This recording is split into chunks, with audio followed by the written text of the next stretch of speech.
Alrighty guys, here we go, get it lit. We got the recon lights we're installing right now on this 2500 Chevy. This is the 2022-23 model.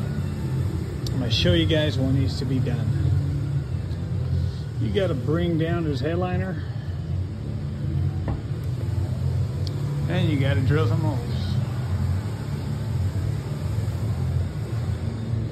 We got our stuff all measured, primered, and secured so you can be nice and flush.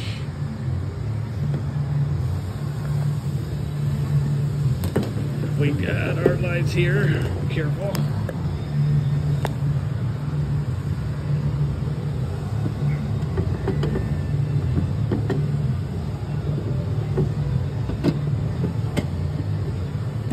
So they're gonna go in there just like that. Oops, sorry. Bam.